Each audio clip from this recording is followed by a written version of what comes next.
Los Corresponsales, un programa dedicado a observar la imagen que tiene México fuera de nuestras fronteras.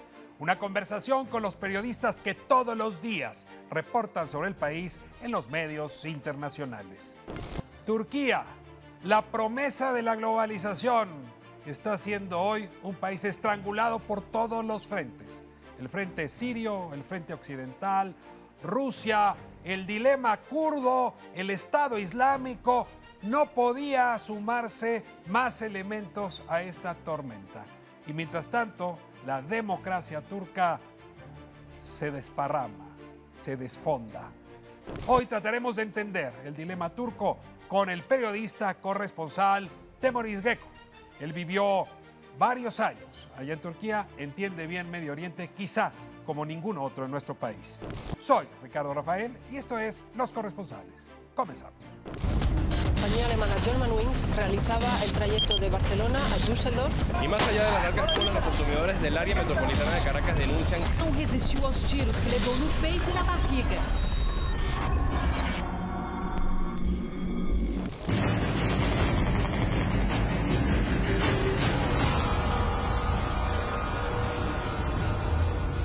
Turquía ha vivido varios golpes de Estado durante su historia moderna, siendo el último uno de los más importantes.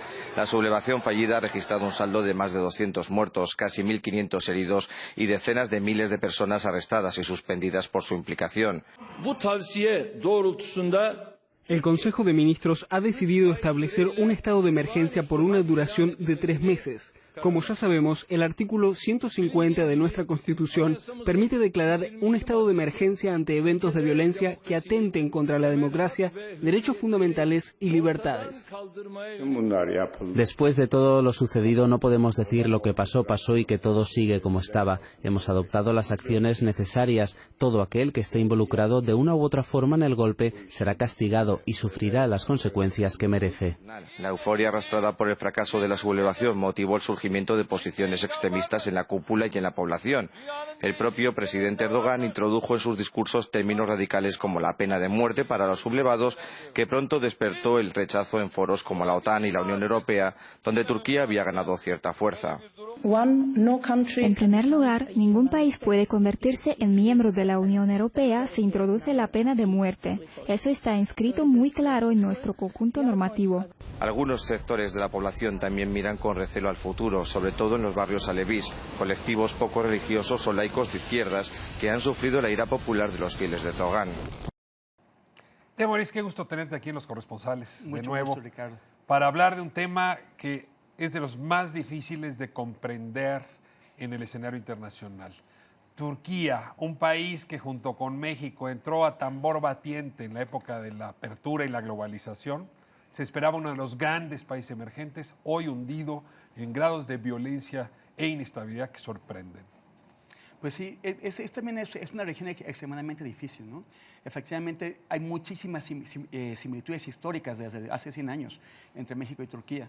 Y también los dos parecen estar ahora en una situación de debacle. En el caso turco, pues es una región, o sea, ellos tienen que lidiar con las numerosas potencias que tienen las manos metidas ahí, pero además, o sea, imagínate tú, el presidente Erdogan, con quien yo no simpatizo, pero él tiene que, cualquier movimiento, cualquier jugada, tiene que tomar en cuenta a nivel interno a sus seguidores, a la oposición nacionalista, a la oposición ultranacionalista, a la izquierda, que todos son complicados de manejar, pero además a los kurdos, a la población kurda que está en exigencia de crear su propio Estado.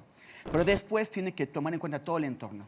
Tiene que tomar en cuenta al presidente Assad, o sea, al gobierno sirio, tiene que tomar en cuenta a los kurdos de Siria, tiene que tomar en cuenta al Estado Islámico, que ya sabemos que es muy complicado lidiar con él, pero además a los Estados Unidos, que son sus aliados, pero no siempre Estados Unidos y Turquía juegan al mismo nivel.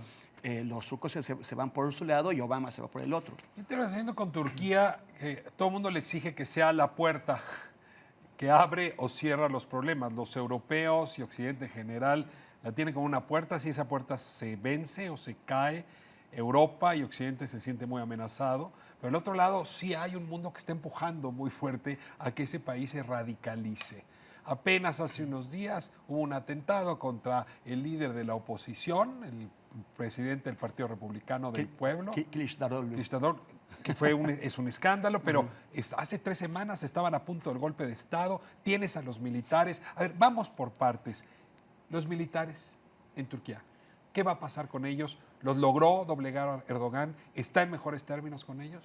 Yo creo que ahora sí los venció. Los militares fueron el poder dominante desde que Kemal Atatürk fundó la República en 1923, ¿no? Entonces, desde entonces siempre han sido como los tutores de la democracia.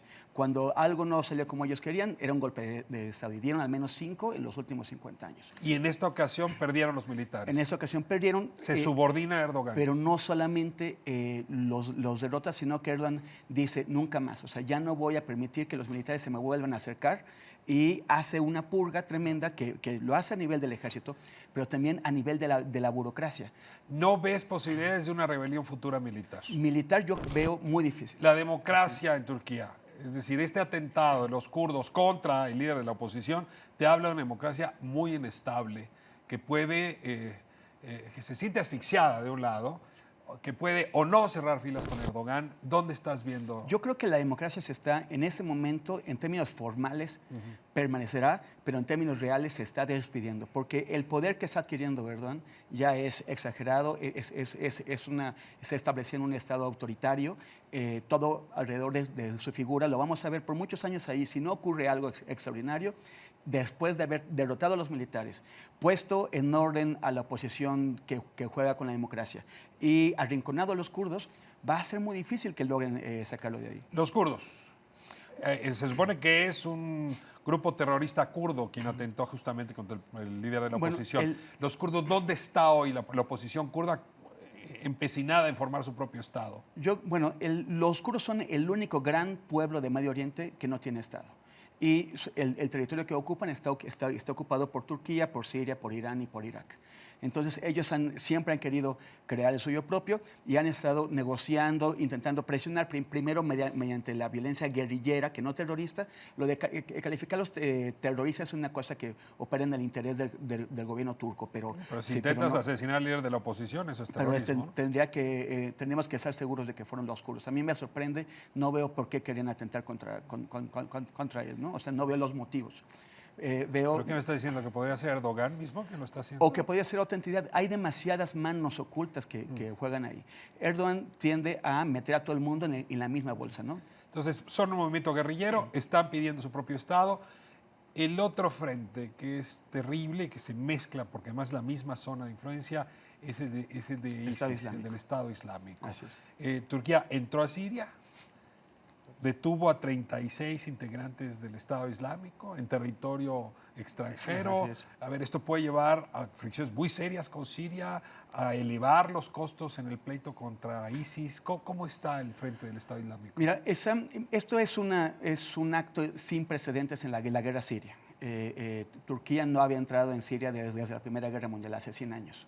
Y es un acto muy peligroso porque significa el involucramiento ya directo, antes era indirecto, ahora directo de un Estado más en Siria. Ahora tenemos en Siria fuerzas extranjeras, tenemos iraníes, tenemos rusos, tenemos estadounidenses, tenemos británicos, tenemos turcos ahora, además de fuerzas encubiertas de otros estados. Entonces, todos ellos están entrando en este cóctel, donde además tenemos Estado Islámico, una multitud de milicias revolucionarias islamistas. Tenemos a los kurdos sirios, tenemos a las fuerzas rebeldes del ejército sirio. Tenemos a Hezbollah, el partido del Líbano, pues metido también en Siria. Tenemos a los guardianes de la revolución iraníes. Y cada quien se hacen coaliciones que son más o menos estables del lado del gobierno, del lado de la oposición se fabrican y se disuelven de un día para otro, y cada quien con sus propios motivos. Esto a mí me parece que aleja la posibilidad de una salida negociada al conflicto sirio, que es la única salida. Nadie va a imponerse y la inestabilidad sigue creciendo. Voy con el frente que me falta, Occidente. Por ahí empezamos, por ahí terminaremos. La confianza política que tiene el Pentágono, que tiene la Casa Blanca en Erdogan. La confianza política que tiene Angela Merkel desde Alemania, la confianza política que tiene la Unión Europea sobre Erdogan, ¿dónde está? ¿Es mucha, es poca? Bueno, el presidente Erdogan sabe que sus actitudes despóticas, o sea, que él puede hacer realmente lo que quiere en Turquía, porque a Europa y a Occidente no les queda de otra. Es el único posible aliado que pueden tener allá. Lo que venga después, si él cae, quién sabe qué será, entonces no se puede confiar en ellos. Y también por la presión de los migrantes, ¿no? Que ya hemos visto, si Erdogan abre la compuerta, cientos de miles de refugiados sirios van a ser una crisis mayor en Europa que la que ya hemos visto. Entonces Erdogan está respaldado por Occidente. No, porque no tienen de otra. Y él lo sabe, él está plenamente consciente de que sin él no hay una política occidental que pueda llegar a ningún lado. Rusia y Erdogan, ¿dónde están las cosas hoy? Putin y Erdogan. Pues el presidente Putin, que es un dictador, como sabemos, él está apoyando a Assad, él está haciendo su gran juego. Siria es una parte del ajedrez global, ¿no? del gran ajedrez. Entonces, su juego es detener a Occidente ahí, también distraer a Occidente ahí, seguir provocando crisis. Porque en la medida en que Europa se siente amenazada es menos fuerte y Putin es capaz de doblarle la mano con mayor facilidad. Entonces, también se acerca a Erdogan. Erdogan hace juegos de equilibrios, no es formalmente un aliado de Estados Unidos, pero coquetea con Putin y Putin coquetea con él para a su vez cada uno presionar en sus propios juegos. No se va a consolidar una alianza turco-rusa. Nunca, históricamente, siempre han sido grandes enemigos desde la época de los otomanos. El Imperio Otomano. Pero ese coqueteo le sirve para cada quien presionar en sus juegos. Kemal, el gran fundador de la Turquía moderna, instaló un país con principios laicos muy fuertes. Sí practican el islamismo, pero no son árabes. Y esto genera un islamismo muy particular en Turquía, donde en efecto, lo entendemos bien desde México, el Estado laico impera. Pero Erdogan ha venido coqueteando fuerte con pulsiones religiosas que no estaban presentes en la dinámica, en la vida política de Turquía. Erdogan es un líder pragmático, con una enorme ambición de poder. Cuando le conviene mostrarse más abierto, coquetear con Europa, con Estados Unidos, pues presenta sus credenciales de respeto al laicismo. Pero en el momento en que tiene que asusar a su base social, y su base social son islamistas, pues argumenta por ese lado, ¿no? Y hay una... O sea, no es un hombre religioso él. Sí lo es, su esposa lo es también, pero en el fondo él es un líder que entiende muy bien el juego político, geopolítico, en un nivel más amplio. Y cuando le conviene ir de un lado, va de un lado y si no del otro. ¿Nunca más se volverá a plantear la entrada de Turquía a la Unión Europea? Bueno, hace poco estaban un ministro turco de Exteriores, Çavuşoğlu, acaba de decir que él estima que para 2028 Turquía estará en la Unión Europea. Me parece fantasioso. Yo no sé si la Unión Europea alguna vez estuvo preparada para recibir a Turquía, que es un país de 80 millones de habitantes. Entonces, pero ahora menos que nunca. Ahora menos que nunca. Pero visto desde el punto de vista turco, si hubiera entrado en la Unión Europea antes, posiblemente tendríamos una perspectiva bastante más democrática ahora a nivel interno. Y quizá la crisis turca no sería tan grave. Así es. Temoris, muchísimas gracias. No cabe duda. Eres el mexicano que mejor entiendes esta crisis. Gracias. Ahora somos algunos los que empezamos a entender por lo menos tus palabras. Muchas gracias, Temoris. Muchas gracias. Nos vemos próxima semana, mismo horario, aquí en su Canal 13.